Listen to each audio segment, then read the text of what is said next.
அஞ்சனமையிடும் ரஞ்சனியை எந்தன் அஞ்சனமையிடும் ரஞ்சனியை எந்தன் நெஞ்சுரை அன்னையை நின்மலர் ரூபியை நெஞ்சுரை அன்னையை நின்மலர் ரூபியை கொஞ்சு தமிழால் தன்னை கெஞ்ச வைத்தாளை கொஞ்சு தமிழால் தன்னை கெஞ்ச வைத்தாளை தஞ்சமேன அவள் தாழ் தொழுதேனே தஞ்சமேன அவள் தாழ் தொழுதேனே அவளை தஞ்சமேன அவள் தாழ் தொழுதேனே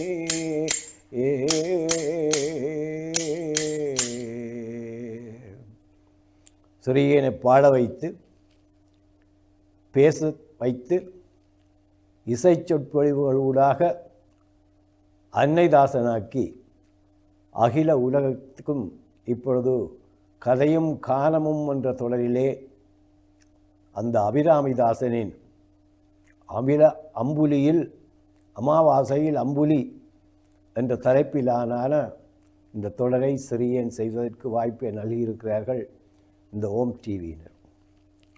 என் அன்பான ஓம் டிவி டான் டிவி நேயர்களே, இந்த அமாவாசையில் அம்புலி என்ற தொடரை பற்றி ஏற்கனவே நான் உங்களை சொல்லியிருக்கிறேன்.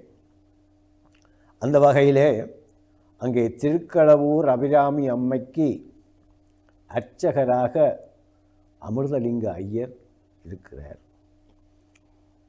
அவருக்கு நீண்ட காலமாக குழந்தை இல்லாத துன்பம்.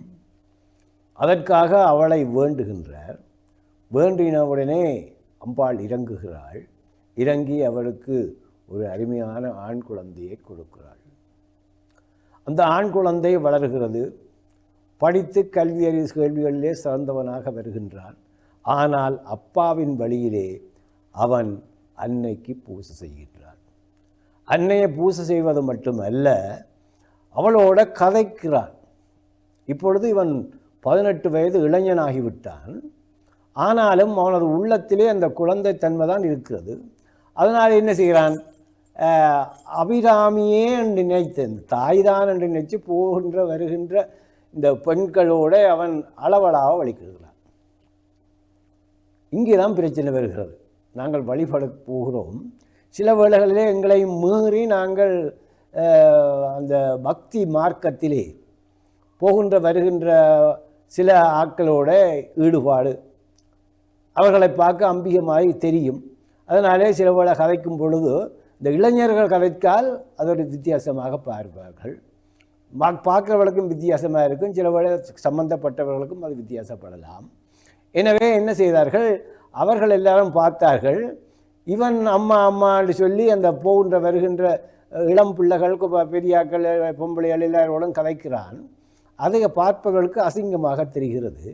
எனவே அப்பாட்ட போய் சொல்லுகிறார், தப்புள்ள ஐயா, உங்களோட மகன் இந்த பெண்களோட பழகிற விதம் சரியில்லை. அவர் கதைக்கிறார். அவர் கொஞ்சம் தட்டிட்டு போடுறார். ஏனென்றால் அம்பாளோட அவன் கதைக்க வலிக்கிடுவான். இன்றைக்கு இதுதான் பிரச்சனை. நாங்கள் என்னதான் அம்பாளன்று ஒரு மூலஸ்தானத்தில் அம்பாள் என்ன, எழுந்தொழி அம்பாள் என்ன, அம்பாளன்று சொல்லி கதைச்சாலும் சனத்து பலருக்கு யோசனை அது கல்லுத்தானே கதைக்குமாட்டு. ஆனால் இவன் தன்னை மறந்த நிலையிலே அவள் அம்பிகை தன்னோட பேசுகிறதாக பாவனை பண்ணி அவன் கதைக்க கதைக்கின்றான். பார்க்கிறவர்களுக்கு பைத்தியமாய் தெரிகிறது. அதோடு சேர்ந்து இந்த பெண் பித்தும் மத்திட்டு மாதிரி அவர்கள் சொல்ல வழிகிட்டார்கள். இப்போ அம்பாள்கிட்ட போய் வேண்டுகிறார், அப்பா என்ன இப்படி எனக்கு ஒரே ஒரு ஆம்பளை பிள்ளையை தந்து இப்படியாக நீ வச்சுக்கிட்டாயே, என்னடி பிரச்சனை உனக்கு, ஏண்டி இப்படி செய்கிறான்னு ஐயா மனம் நோகிறார். ஒரு நாள் சரபோஜி மன்னன் அங்கே வருகின்றான். இந்த சுப்பிரமணியன் என்ன செய்கிறான்? அன்று அம்பாளுக்கு பூஜை செய்து போட்டு அம்பாளை தன்னை மறந்து அப்படியே அம்பாளிலேயே தியானித்து கொண்டிருக்கிறான். வந்தவர்கள் குறையிட்டார்கள், இவனுக்கு ஒரு சரியான பெண் பித்தன். நீங்கள் வேணுமுன்னாங்க பரீட்சித்து பாருங்கோ, எங்களையெல்லாம் போக வர்றா விடுறான் இல்லைன்னு பெண்கள் சொன்னால பெண்கள் சொன்னால் சொல்ல கேட்கணுமே. பின்ன மன்னனும் பார்த்தான், ஆளை பார்த்தான், தலைமுடியெல்லாம் ஒற்றுறையில் ஏனிய ஆண் பிள்ளை போல இல்லை, இளைஞர்களை போல இருக்க வாட்ட சாட்டமான ஆள், ஆனால் பார்க்க பைத்தியமாகி தெரிகிறது. ரெண்டு போட்டு இப்படி தட்டி, இன்றைக்கு சுப்பிரமணியா இன்றைக்கு என்ன திதியடான்னு கேட்குறான். அப்போ கேட்ட உடனே அவன் சொல்லுகிறான், இன்றைக்கு அமாவாசை என்று. அந்த திதி என்னென்று காதில் கேட்டிருக்குது. அவன் இன்றைக்கு பௌர்ணமி என்று விட்டான். ஆனால் உண்மையாக இன்றைக்கு அமாவாசை, தை அமாவாசை. தை அமாவாசை தினத்தை இவன் மன்னன் கேட்ட கேள்விக்கு உடனடியாக பௌர்ணமியை ஐயாண்டு விட்டான். மன்னன் பிடிச்சான், சரி இது பைத்தியம்தான், இந்த பெண்கள் சொல்கிறதும் சரிதான் என்று சொல்லி நல்லா உறக்க அடித்து ஆளை சீனலை கொண்ட உடனே கேட்குறான், இன்றைக்கு என்னது என்று. இவன் படித்தவன், கல்வி கேள்வியில் சிறப்பான ஆள். அப்படி கொத்தவர் தன்னை நிலைக்கு வந்த உடனே, லௌகீகத்தை இந்த பூமியை என்ற அந்த நிலைக்கு வந்த உடனே அவருக்கு தெரியும், இன்றைக்கு தை அமாவாசை ஐயா, இன்றைக்கு தை அமாவாசை. அப்போ ஏண்டா நீ பௌர்ணமி என்று சொன்னான். ஐயா ஐயா, நான் என் தாயின் அருட்பிரவாகத்திலே மூழ்கி போயிருந்த நேரத்தில் நீங்கள் இப்படி கேட்டுவீர்கள். எனக்கு அந்த சந்திரம் முட்டம் வாங்கி அவள் இந்த முகம் தெரிஞ்சது, அதனாலே இன்று எனக்கு அமாவாசை எல்லாம் பருவந்தான். ஆஹா, நடிக்கிறியாடா? இன்றைக்கு நீ இந்த அமாவாசை தினத்தில், தை அமாவாசையில் பருவத்தை காட்டவில்லை என்றால் உன் தலை உன் உடம்பிலே இருக்காது என்று மன்ன சொல்லி போட்டு அவன் போட்டான். இப்பொழுதுதான் சுப்பிரமணியன் யோசிக்கிறான். இதையெல்லாம் நான் உங்களுக்கு சொல்லியிருக்கிறேன், அதற்கெல்லாம் பாட்டுகள் போட்டு அந்தந்த நேரத்திலே சொல்லியிருக்கிறேன். அப்போ சோத்தி அந்த சுப்பிரமணியன் யோகிச்சான் என்ன, 100 இலைகளால் உரியமைத்து அதன் கீழே விறகினால் தீ மூட்டி, 100 இலைகளால் உரியமைத்து அதன் கீழே விறகினால் தீ மூட்டி, எரியுரியினில் தான் அமர்ந்து அதன் இலைகளை ஒவ்வொன்றாய் வெட்டலுற்றான். எரியுரியினில் தான் அமர்ந்து அதன் இலைகளை ஒவ்வொன்றாய் வெட்டலுற்றான். ஒரு இலை வெட்டிட ஓர் பாடல் வீதம் அன்னைக்கு, ஓர் இலை வெட்டிட ஓர் பாடல் வீதம் பாடல்களை அங்கே பாடிக்கொண்டு, ஓர் இலை வெட்டிட ஓர் பாடல் வீதம் அன்னைக்கு அந்தாதி பாடிக்கொண்டு, அன்னைக்கு அந்தாதி பாடலுற்றார் அங்கே அனைவரும் வேடிக்கை பார்த்து நின்றார். அன்னைக்கு அந்தாதி பாடலுற்றார் அங்கே அனைவரும் வேடிக்கை பார்த்து நின்றார். எங்களுக்கு எல்லோருக்கும் இந்த வேடிக்கை பார்க்கறதெல்லாம் நல்ல விருப்பம். அப்போ அடிஞ்ச எல்லாரும் கூறிக்கொண்டிருக்கிறார்கள். இவன் அன்றைக்கு பர்வத்தை காட்டலன்று மன்னனுக்கு சொல்லிவிட்டான். ஆகவே அவன் என்ன செய்யறான், ஒரு வேள்வி செய்கிறான். இதுதான் வேள்வி. என்ன வேள்வி? 100 இலைகளாலே அங்கே ஒரு உரி அமைத்து அதுக்கு மேலே தான் ஏறியுண்டு கீழே இறங்கினால், தாயே நீ எனக்கு இன்று பௌர்ணமியை காட்டவில்லை என்றால் நான் இந்த அக்கினியில் சங்கமமாகி விடுவேன் தாயே என்று சொல்லி அதை பற்றிய விவரங்கள் எல்லாம் தெளிவாக உங்களுக்கு சொல்லியிருந்தேன். இதுக்கு முந்தைய தொடரில் நீங்கள் பார்த்துருக்கலாம். அப்போ திருப்பி அதை சொல்கிறதில் சொல்லிக்கொண்டிருக்காமல் இப்போ அவன் என்ன செய்கின்றான், அந்த அதி பாடுக்கிறான். தாரமர் கொன்றையும் சண்பகமாலையும் சாத்தும் தில்லை ஊரர்தம் பாகத்து உமை மைந்தனே, உலகு ஏழும் பெற்ற சீரபிராமி அந்தாதி எப்போதும் என் சிந்தையுள்ளே, காரமர் மேனி கணபதியே நிற்க கட்டுரையே.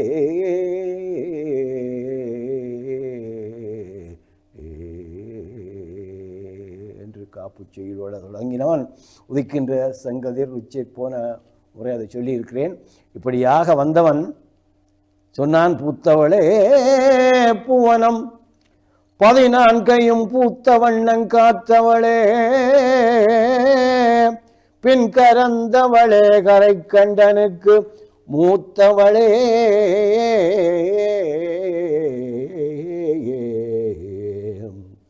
மூவா முகுந்தற்கு இளையவளே மாத்தவளே, உன்னையன்றி மற்றோர் தெய்வம் வந்திப்பதே.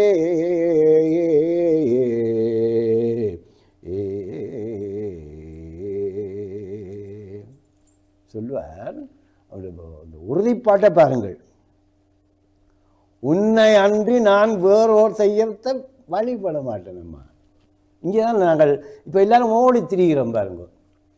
இன்றைக்கு வழிபாடு என்ற போர்வையிலே நாங்கள் ஒரு அது என்னென்று சொல்வேன் எனக்கு தெரியல. பார்வைக்கு ஒவ்வொருத்தருக்கும் ஒவ்வொரு விதமாக படலாம். அது பிழை என்று நான் சொல்ல வரையில்லை. நீங்கள் ஓடி திரிகிறது பிழை என்று நான் சொல்ல வரவில்லை. இப்பொழுதெல்லாம் பார்த்தீங்கன்னா இப்போ வழிபாட்டு முறைகளே மாறி போய் எல்லாம் தலைகீழாக போச்சு. கோவில்கள் எல்லாம் சாதாரண ஆட்களுக்கு கோவில்களை அமைக்கிறார்கள். இப்போ அண்மையிலே சத்யசாயி பாபா என்ற ஒரு வழிபாட்டு முறை ஒன்று இருந்தது. அது ஓரளவுக்கு ஒரு அளவாகத்தான் இருந்தது. இப்பொழுது அதை மீறி சீரடி சாய் பாபா என்ற ஒரு வழிபாட்டு முறை ஆலயம் அமைத்து எங்களுடைய என்னென்னு சொல்கிறோம் சிவாலயங்கள் மாதிரி ஆலயங்களை மூலஸ்தானத்தில் வர வைத்து பிரதிஷ்டை செய்து தேர் கூட ஓடுகிறார்கள். அப்போ இதில் சரிபுலைக்கு சரிபுலை சொல்கிற தகுதி சிறியனுக்கு கிடையாது. ஆனாலும் நான் அறிஞ்சதை சொல்லுகிறேன். அண்மையில் இப்போ எனக்கு தெரியும், உங்களுக்கு தெரியும், எங்களுடைய ஆஞ்சநேயர் ஆலயம் இங்கே மருதநாமடத்தில் இருக்கிற ஆஞ்சநேயர் ஆலயம் வரும் பொழுது உண்மையில் இதைப்பொழுது நான் எதிர்பார்த்தான் வந்தது. அந்த ஏழாலையில் ஒரு அறிஞர் பெரிய கடல் சைவ கடல் அவர் உங்களுக்கு தெரியும், கந்தையா ஆண்டு ஏழாலை கந்தையரண்டா இந்த சைவ உலகு அறியும், பண்டித உலகு தமிழ் உலகு அறியும், சைவ உலகு அறியும். அவர் அதுக்கு எதிராக ஒரு நூலை கூடி அடித்து விட்டவர். குரங்க கும்பிடுறாங்கள், இது வழிபாட்டு முறையா, அங்கே தகுமா சரியா புளையாண்டெல்லாம் ஒரு நூல் கூடி அடித்து விட்டதை நீங்கள் அறிவீர்கள். எங்களை தெரியும், இத்தனை பேர் தெரியுமோ தெரியாது. ஆனாலும் இப்பொழுது பார்த்தீங்கன்னா இந்த வழிபாட்டு முறை அச்சமையாக இருக்குது. இப்போ எங்களை சாதாரண எங்கள் துக்கியம்மன் கோயிலில் ஐயா தான் தொடக்கினவர், அங்கே தான் அந்த ஐயா தான் இப்போவும் இருக்கிறார். ஆனால் கிட்டமட்ட அந்த கோயில்களுக்கு ஈடாக இப்போ வளர்ந்து பெரிய ஆஞ்சநேயர் சிலையம் படித்து ஒரு பிரம்மாண்டமான, நான் நினைக்கிறேன் இலங்கையில் ஒரு பிரம்மாண்டமான ஆஞ்சநேயர் சிலை அங்கான் இருக்குது. அப்போ இந்த அளவுக்கு வளர்ந்துட்டுது. அப்போ நாங்கள் இந்த சரிபுல சொல்ல நான் வரையில் எனக்கு தெரியாது. ஆனால் இப்படியாக வழிபாட்டு முறைகள் மாறுகின்றன. சில இப்போ எல்லாத்தையும் அழித்து தள்ளி போட்டு சீரடியார் வந்தாலும் வந்துடுவார், இது எனக்கு தெரியாது. அதே மாதிரி இப்பொழுது அங்கே இந்த கருத்த வேட்டி, கருத்த சால்வை, கருத்த சீலை எல்லாம் கட்டிக்கொண்டு வழிக்கிட்டீங்க ஐயப்ப வழிபாடு.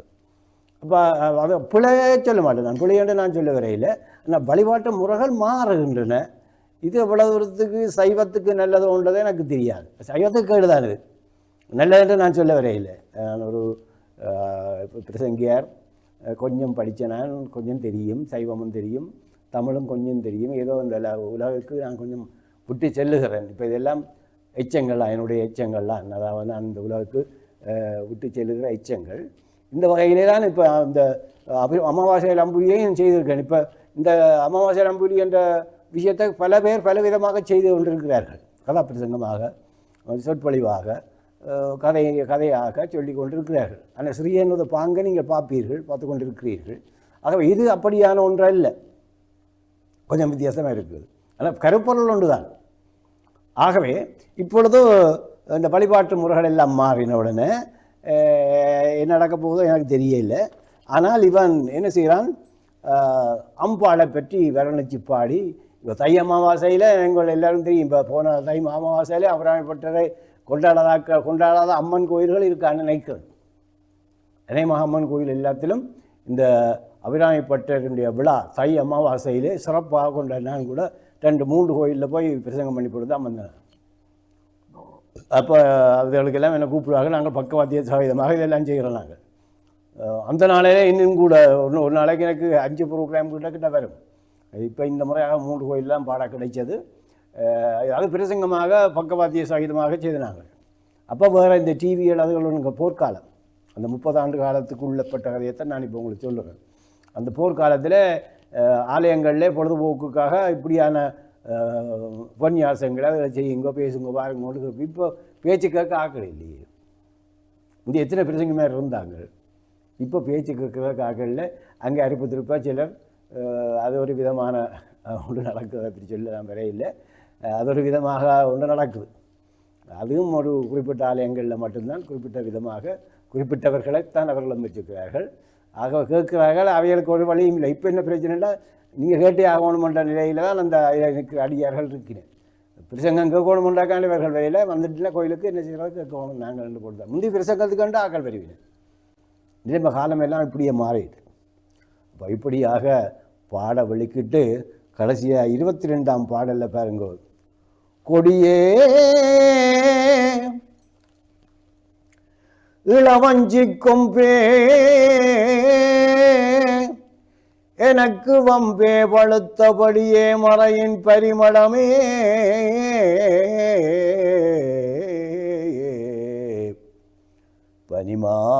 பனிமானிமயப்பிடியே பிரமன் முதலாய தேவரை பெற்ற அம்மே அடியேன் இறந்து இங்கு இனி புறவாமல் வந்து ஆண்டு கொள்ளே.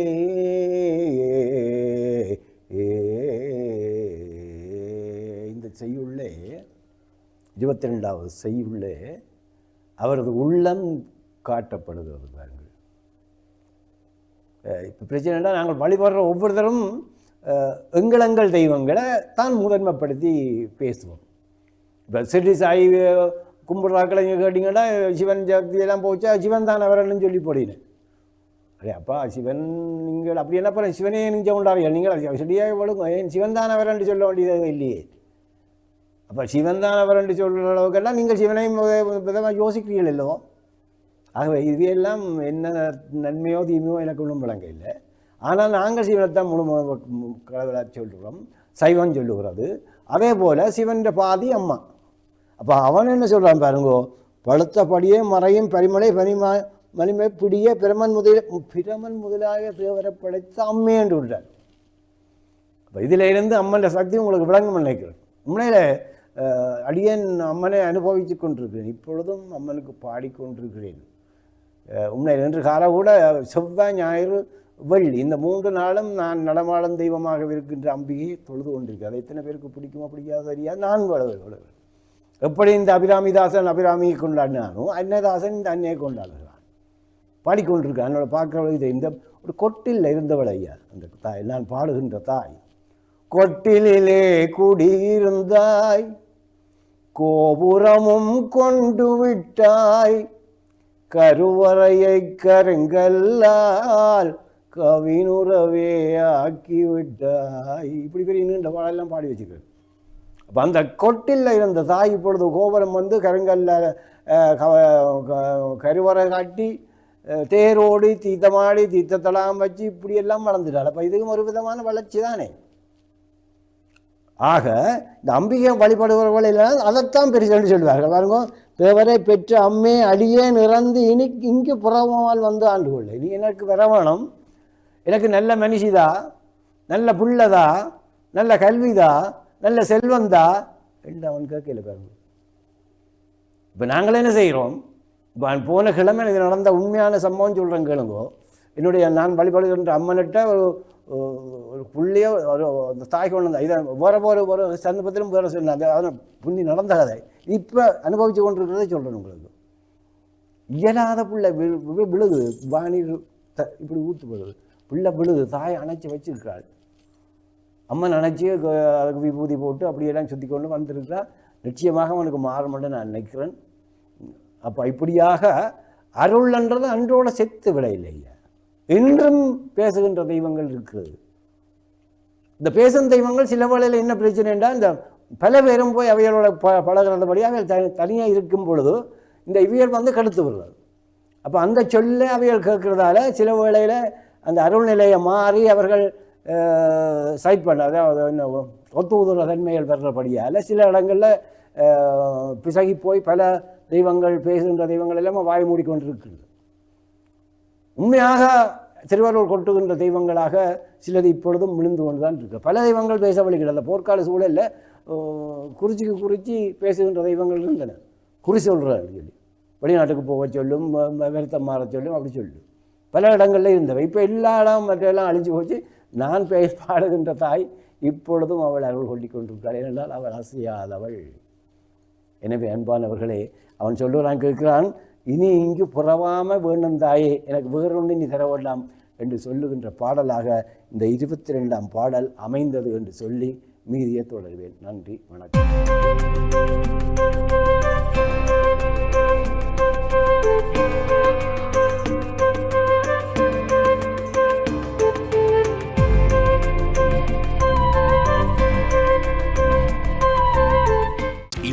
அதிகமாக மின்சாரத்தை சேமிக்கும் LG குளிர்சாதன பெட்டி நாடளாவிய அபார்ஸ் மற்றும் பை அபார்ஸிடமிருந்து